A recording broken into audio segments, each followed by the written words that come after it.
My name is Mariam. This is how I found the truth. I grew up in an Islamic country where we had to follow the Islamic rules, especially in public. Even from very young age, from my childhood, I always wanted to know God, and I wanted to have a close relationship with Him. I wanted to know what the truth is, and I really wanted to be able to communicate with God and to be able to hear His voice.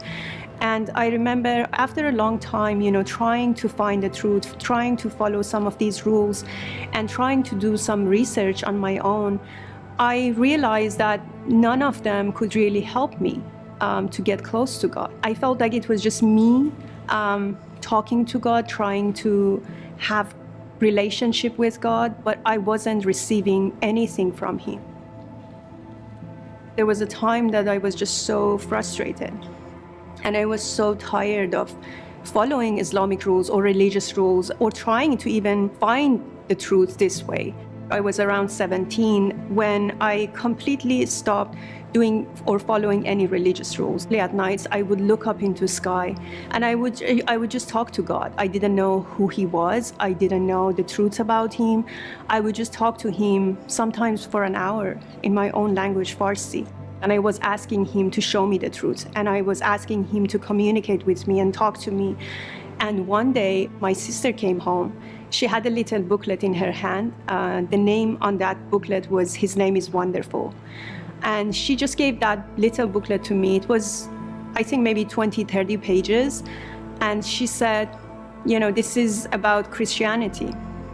If you want, you can read it. But don't read the last page because it's the conversion prayer for those who want to become Christians. And I went to my room, I closed the door, and I remember I sat on the floor and I started reading that little booklet. It took me 3 hours to finish that because I remember from the first page, from the first word, God was speaking to my heart. I believe that day, Jesus was really there. I could feel a strong presence all over me in my room.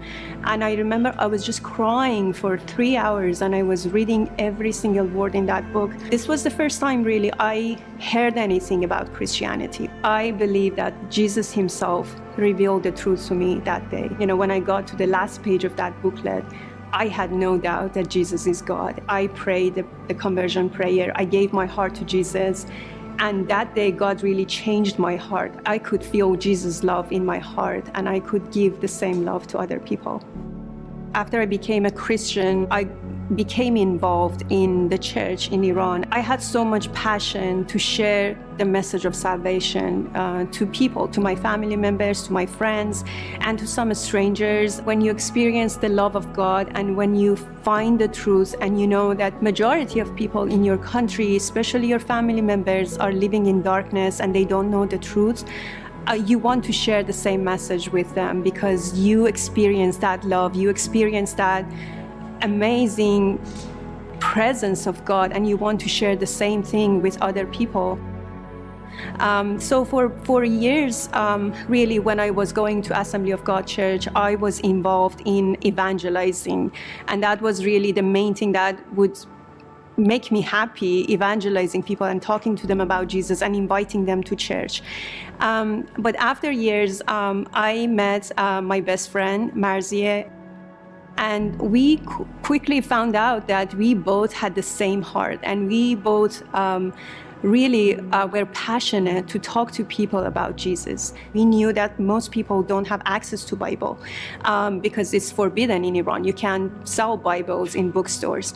That's why we decided to start our mission by distributing Bibles and putting God's words in people's hands. I remember during almost 3 years, we distributed around 20,000 Bibles. At the same time, we were talking to people in the streets. We had house churches in our own apartments. We would invite people, including friends, strangers really, whom we met like maybe once or twice in the street. We would invite them to our house churches and we would share the gospel with them. And it was just amazing. For years that we were serving the Lord in Iran, we did not even have one bad experience.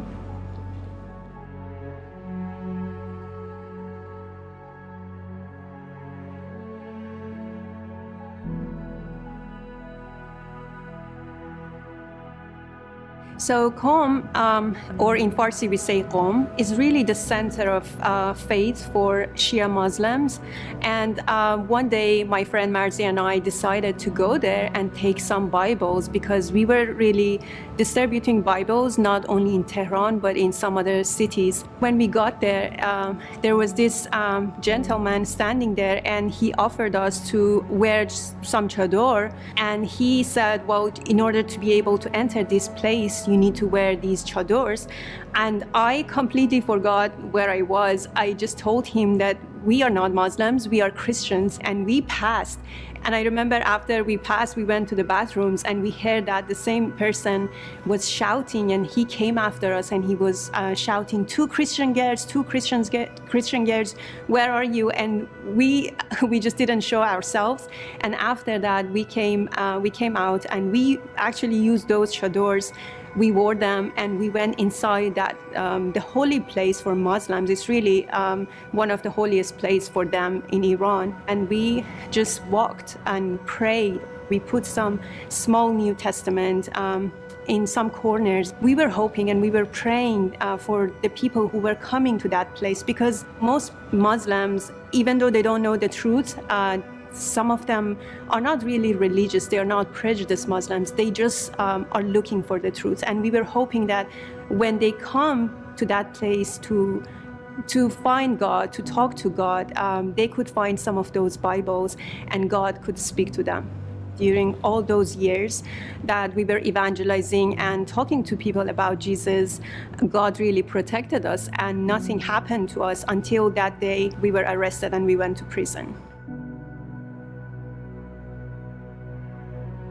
Months before going to prison, we both had a feeling that something was changing. I did not have the same desire in my heart to share the gospel with people, and I was so upset why I don't have the same passion, the same fire that I used to have. Some days I would just try, to go out and share some Bibles with people. I remember one day I took some Bible, about 7, 8 New Testament, and I remember I went out. A few hours I came back, I couldn't share even one Bible. But later we realized in prison, they told us that they were watching us for months before. They came to our apartment to arrest us, and we realized that God was really protecting us.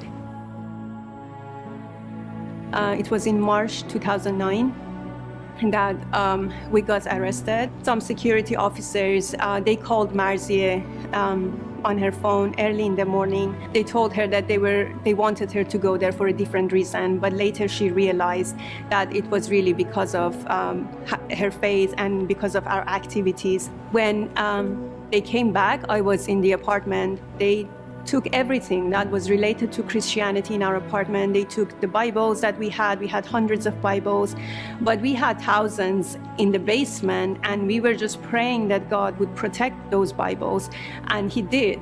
They couldn't find them. They just found some hundreds of Bibles that we had in our apartment, and they just took both of us with everything that they could get from our apartment to the security police. And after that, we were in different police stations, detentions, and eventually we ended up to Evin prison.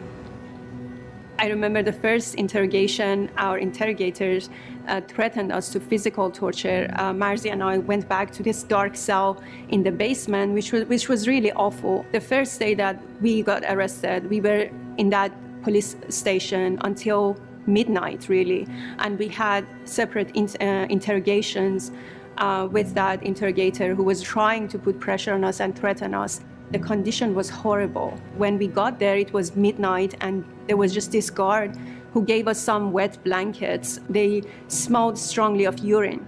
And later we realized that most women who go to that detention are addicted and prostitutes and use those blankets as a bathroom. And there was no bed.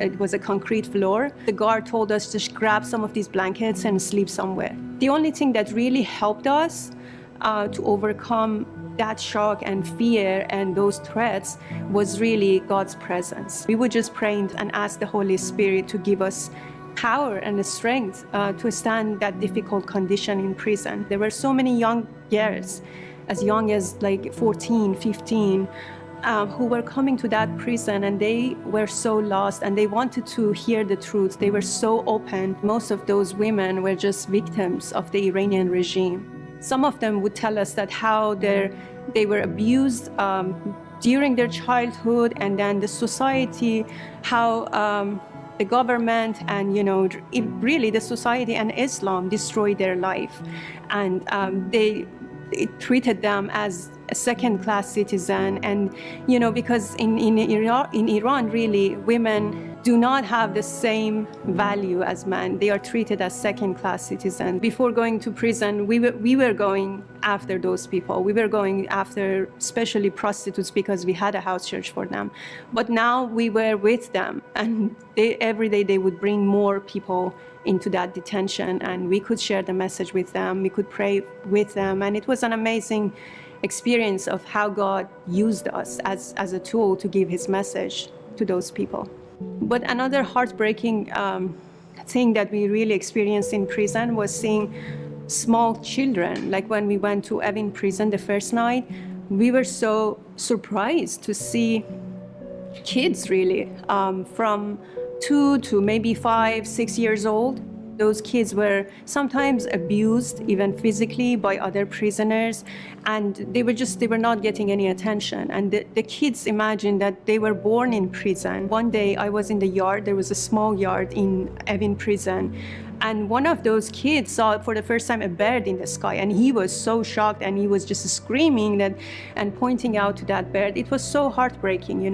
It just reminds us that we should really appreciate everything that we have in free societies that some people don't really have access to. There was just one particular day that I was in the solitary confinement of 209.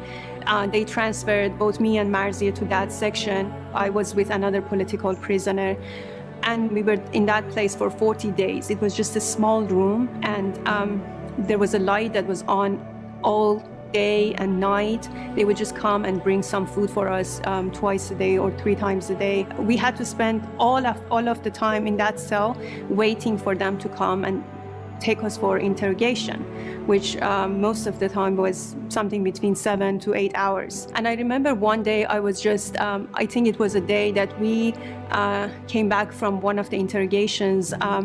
I went to the cell. My cellmate was there. She was around 50, 60 years old. And I just felt completely blank. I couldn't feel God's presence.